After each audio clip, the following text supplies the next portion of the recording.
بہت غور سے جملہ سننا. فیصلے کے سال آ رہے ہیں. اب دنیا کی زندگی میں زیادہ وقت باقی نہیں, پوری دنیا کی زندگی میں زیادہ وقت باقی نہیں. اب فیصلے کے دن آ رہے ہیں.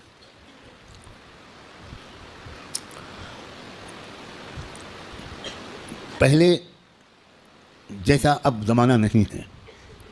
ایک ایک دن جو گزر رہا ہے یہ فیصلے کے دن سے ہمیں قریب کر رہا ہے. اور فیصلے کے دن کی جو سب سے بڑی علامت ہے جب فیصلے کا دن قریب ہے وہ ہے فلسطین کے حالات. کیونکہ اب بہت بڑے بڑے واقعات ہوں گے. دجال کی آمد بھی بہت دور نہیں ہے, اور حضرت عیسیٰ کی آمد بھی بہت دور نہیں ہے, اور امام مہدی کی آمد بھی بہت دور نہیں. اب مسئلہ یہ ہے کہ اگر اب بھی ہم گناہوں کی زندگی میں لگے تو ہمیں اللہ دجال کے ساتھ کھڑا کر دے گا, توبہ کی توفیق بھی ہم سے چھین لے گا. حضرت امام مہدی کے دشمنوں کے لشکر میں ہم کھڑے ہوں گے. اب یہ دیکھو, یہ وہ وقت ہے, کچھ پتہ نہیں کس وقت اگلا قدم ہو جائے. جو نشانیاں اللہ کے رسول نے بتائی تھیں آخری فیصلہ کن دور کی بڑی تیزی کے ساتھ آ رہی ہیں. اس میں ایک نشانی یہ تھی کہ بہت بھیانک جنگ ہوگی یہودیوں کے درمیان اور اصلی ایمان والوں کے درمیان. اس لیے جو کچھ اس وقت غزہ اور فلسطین میں ہو رہا ہے اس سے ہر ایمان والے کا ایمان ہزاروں گنا ہر منٹ میں بڑھنا چاہیے, اس لیے کہ وہی ہو رہا ہے جو اللہ کے رسول بتا کر گئے تھے. جس وقت وہ آپ بتا رہے تھے اس وقت تو فلسطین میں کوئی مسلمان تھا ہی نہیں, اور آپ یہ بتا رہے ہیں کہ ایک بھیانک جنگ ہوگی, خطرناک جنگ ہوگی, یہودیوں اور ایمان والوں کے مابین ایک خطرناک جنگ ہوگی. آپ بتا رہے ہیں کہ ایک علاقہ ہوگا جہاں سچے پکے مومن جان دے رہے ہوں گے اور جان لے رہے ہوں گے, قربانیاں دے رہے ہوں گے. مسجد اقصیٰ کی حفاظت میں نوجوان جوک در جوک شہید ہو رہے ہوں گے.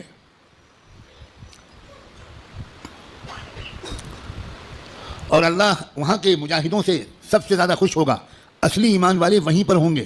یہاں تک کہ جب صحابہ نے پوچھا کہ یہ لوگ جن کے بارے میں آپ کہہ رہے ہیں سچے پکے مومن یہ کہاں ہوں گے, آپ نے فرمایا یہ بیت المقدس اور اس کے چاروں طرف ہوں گے, مسجد اقصیٰ اور اس کے چاروں طرف ہوں گے. بالکل ٹھیک وہی جو کچھ آپ نے فرمایا تھا اس وقت وہاں ہو رہا ہے. ہم لوگ اسی زمانے میں ہیں, آپ اس سے خوش ہوں یا آپ اس سے ناراض ہوں.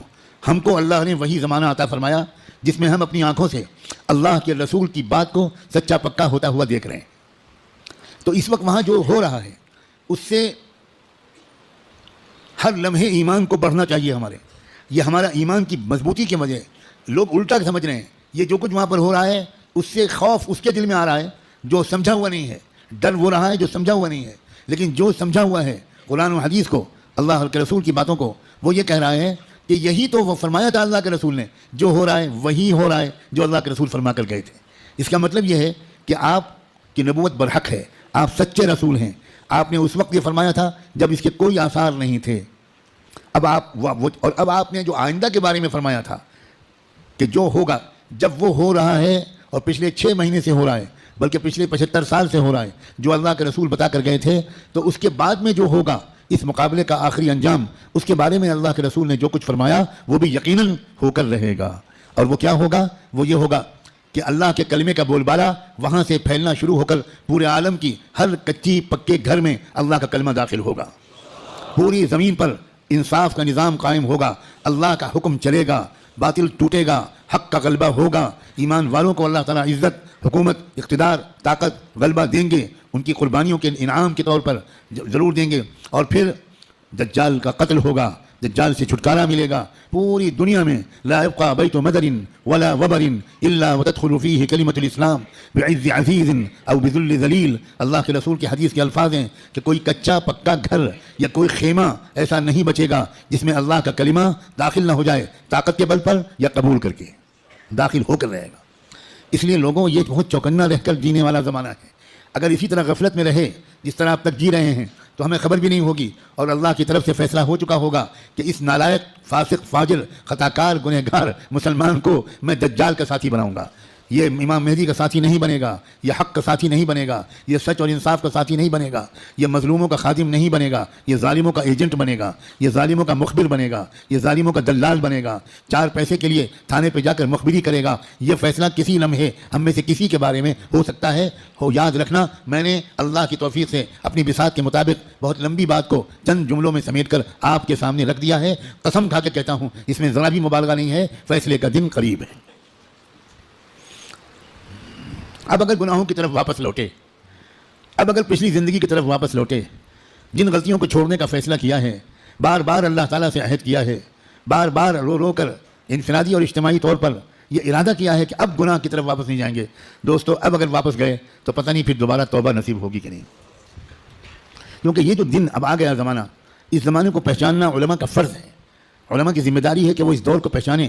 پچھلے دور کی روایتی باتوں سے کام نہیں چلے گا، اب آپ کو اکابر علماء کے پاس رہنا پڑے گا، کچھ مہینے گزارنے پڑیں گے، تربیت لینی پڑے گی، ان کا اعتماد حاصل کرنا پڑے گا۔ جب اعتماد ہوگا تب وہ آپ کو خاص خاص باتیں بتائیں گے، تب وہ آپ کو اپنے سینے کا علم منتقل کریں گے، تب آپ کو وہ امانت سونپیں گے، آپ کو ایک ذمہ داری سونپیں گے کہ بھئی کس طرح امت کے عوام اور خواص کو، امت کے مردوں اور عورتوں کو، اور خاص طور پر امت کے نوجوانوں کو کس طرح سنبھالنا ہے۔ سب سے زیادہ بنیادی بات اس وقت مجھ کو اپنے سے بھی کہنی ہے اور آپ سے بھی، وہ ہے استقامت۔ اب جمنا ہے، کہو انشاءاللہ۔ اب تقوی پر جمنا ہے، اب اللہ کی اطاعت پر جمنا ہے، اب گناہوں سے دور رہنا ہے، اور جیسے کوئی غلطی ہو جائے سب کام چھوڑ کے اللہ سے معافی مانگنی، دیر نہیں کرنی، کیونکہ پل پل یہ خطرہ ہے۔ جو واقعی زمانے کے تقاضوں سے واقف لوگ ہیں، وہ ہر وقت ان کا دل اس وقت فلسطین کی طرف لگا رہتا ہے، اور اس لیے کہ وہ بار بار تازہ ترین وہاں کی خبریں جاننا چاہتے ہیں کہ کہیں دجال آ تو نہیں گیا، کہیں کوئی ایسا دعویٰ تو نہیں ہو گیا۔ یہ غفلت کے ساتھ زندگی کے دن نہیں ہیں، غفلت کے ساتھ گزارنے والے دن نہیں ہیں، یہ بہت ہوشیاری کے دن ہیں۔ اور یہ بھی یاد رکھنا، الٹے سیدھے مقرروں اور مولویوں، الٹے سیدھے جو اپنے آپ کو عالم کہتے ہیں اور ہیں وہ جاہل، ان کی باتوں کے چکر میں مت آنا۔ وہ طرح طرح کی باتیں تم کو بتا کر تم کو غلط راستے پر لے جائیں گے۔ جو سچے پکے اکابرین ہیں، بڑے بڑے بزرگوں کی صحبت یافتہ، قرآن مجید کے مفسر، قرآن کو گہرائی سے سمجھنے والے، اللہ کے رسول کی منشا کو سمجھنے والے، پوری زندگی کے 24 گھنٹے اللہ کے دین کی خدمت میں گزارنے والے، جن پر وقت سارے بزرگوں نے اعتماد کا اظہار کیا، ان کی بات ماننا ہے۔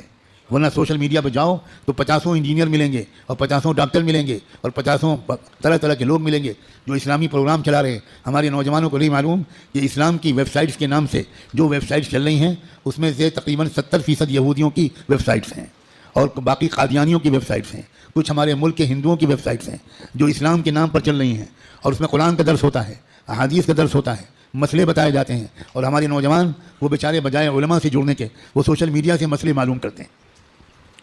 ابھی مجھ سے چند دن پہلے یہیں کسی نوجوان نے پوچھا کہ ہمیں بعض مسئلے معلوم کرنے پڑتے ہیں تو ہم سوشل میڈیا پر جاتے ہیں، وہاں پریشان یہ ہوتے ہیں کہ الگ الگ سائٹ سے الگ الگ جواب ملتے ہیں۔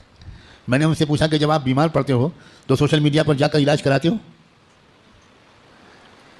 آپ کو کینسر ہو جائے تو آپ فوراً سوشل میڈیا کی سائٹ کھولو کہ ٹریٹمنٹ آف کینسر، اور علاج شروع کرو، تو اتنا ضرور فائدہ ہوگا اس علاج سے کہ اگر وہ علاج نہ کراتے تو 2 سال گھر والوں کو تیمارداری کرنی پڑتی۔ سوشل میڈیا کے علاج سے انشاءاللہ بہت جلدی گھر والوں کی پریشانی دور ہو جائے گی۔ جب آپ کو کوئی مقدمہ لڑنا ہو، کوئی عدالت کا مسئلہ قانون کا ہو، تو آپ کس کے پاس جاتے ہو؟ کسی انجینئر کے پاس، کسی انجینئرنگ کی سائٹ کے پاس جاتے ہو کہ بھئی ہم کو فلاں قانون معلوم کرنا ہے تو انجینئر صاحب بتا دیجئے۔ تو انجینئر صاحب اگر آپ کے خالہ زاد بھائی ہیں تو وہ آپ کو مسئلہ بتانے کے بجائے یا مشورہ دینے کے بجائے اپنے چپراسی سے کہیں گے ان کو بائک پہ بٹھاؤ اور دماغ کے ڈاکٹر کے پاس لے جاؤ، اور دیر نہ کرو، جلدی کرو جلدی۔ بھائی جب کوئی مسئلہ معلوم کرنا ہے تو سوشل میڈیا پہ مت جاؤ، کسی محقق عالم کے پاس جاؤ، ان سے بات پوچھو۔ اس لیے موجودہ زمانہ کیا ہے، یہ دور فتن کیا ہے، کس کس ترتیب سے فتنے آنے والے ہیں، کیا ہونے والا ہے، دنیا بھر کے حالات کیا علامتیں دکھا رہے ہیں، کیا آثار ظاہر ہو رہے ہیں، بر صغیر ہند و پاک میں کیا تبدیلیاں ہو رہی ہیں، سرزمین فلسطین میں کیا حادثے رونما ہو رہے ہیں، عالم عرب میں کیسے مشرک لوگوں کا قبضہ ہو گیا ہے، عرب حکومتیں اس وقت مندروں کا افتتاح اپنے عرب ملکوں میں کرا رہی ہیں، مندروں میں بیٹھ کر افطار پارٹیاں ہو رہی ہیں، عرب حکام کس طرح اس وقت مشرکانہ نعرے بلند کر رہے ہیں، یہ سب آخری زمانے کی علامتیں ہیں۔ اللہ کے رسول یہ تک فرما گئے تھے کہ قیامت اس وقت تک قائم نہیں ہو سکتی جب تک جزیرے عرب میں بت پرستی پھر سے نہ شروع ہو جائے۔ اب دنیا حیران ہے کہ ابو ظبی میں مندر کیسے بن گیا، اور اس سارے عرب حکومتوں حکام کو کیا ہو رہا ہے۔ دنیا حیران ہے کہ سعودی عرب کے شہزادہ محمد ابن سلمان اس قدر کافرانہ، فاسقانہ، گمراہانہ عقائد اور اعمال میں کیسے پھنس گیا. دنیا اس لیے حیران ہے کہ دنیا کو نہیں خبر تھی کہ یہ سب بتا چکے ہیں محمد الرسول اللہ صلی اللہ علیہ وآلہ وسلم. یاد رکھنا بھارت کے مسلمانوں، ہم محمد ابن سلمان پر ایمان نہیں لائے ہیں، ہم محمد ابن عبداللہ صلی اللہ علیہ وآلہ وسلم پر ایمان لائے. ہمارا کسی حکومت سے کوئی تعلق نہیں. اے سعودی حکومت کے گمراہ بادشاہوں، اے دبئی اور ابوظبی کے گمراہ حکمرانوں، ہمارا تم سے کوئی تعلق نہیں. ہمارا تعلق محمد مصطفیٰ احمد مجتبیٰ سے ہے، ہمارا تعلق قرآن سے ہے، ہمارا تعلق حدیث سے ہے، ہمارا تعلق حرم شریف کے جدید ہوٹلوں سے نہیں ہے، ہمارا تعلق مکے اور مدینے کے ان یادوں سے ہے، ان واقعات سے ہے جن کا سلسلہ شروع ہوا تھا محمد الرسول اللہ کی پیدائش سے، اور اس کے بعد نبوت سے، اور اس کے بعد ہجرت سے، بعثت سے، ہجرت سے، اور پھر اس کے بعد بدر سے، احد سے، حنین سے، احزاب سے، عاطفیہ سے، یرموک سے. ہمارا تعلق ابوبکر صدیق سے ہے. ہمارا تعلق تم سعودی بادشاہوں سے اور حکمرانوں سے نہیں ہو. بھارت کے حکمران کسی عرب حکومت کے نمائندے نہیں ہیں. بھارت کے عوام مسلمان کسی بھی عرب حکمراں کے نمائندے نہیں ہیں. بھارت کے مسلمان غلام ہیں محمد الرسول اللہ. ہمارا رشتہ سیدھا ان سے ہے. ہم تمہارے محتاج بالکل نہیں ہیں، قطعاً نہیں ہیں. تم غلط کرو گے تو ہم غلط کہیں گے. ہمیں اس بات کا کوئی اندیشہ نہیں ہے کہ تم ہمارا ویزا بند کر دو گے، تم ہماری حاضری اس جگہ بند کر دو گے. سب کچھ اللہ کے ہاتھ میں ہے. ہمارا تعلق ایمان سے، قرآن سے. اپنے بزرگوں سے مضبوط ہونا چاہیے. بار بار کہہ رہا ہوں، کتابوں کا مطالعہ بڑھنا چاہیے. مجھے تم سے سخت شکایت ہے، اور میں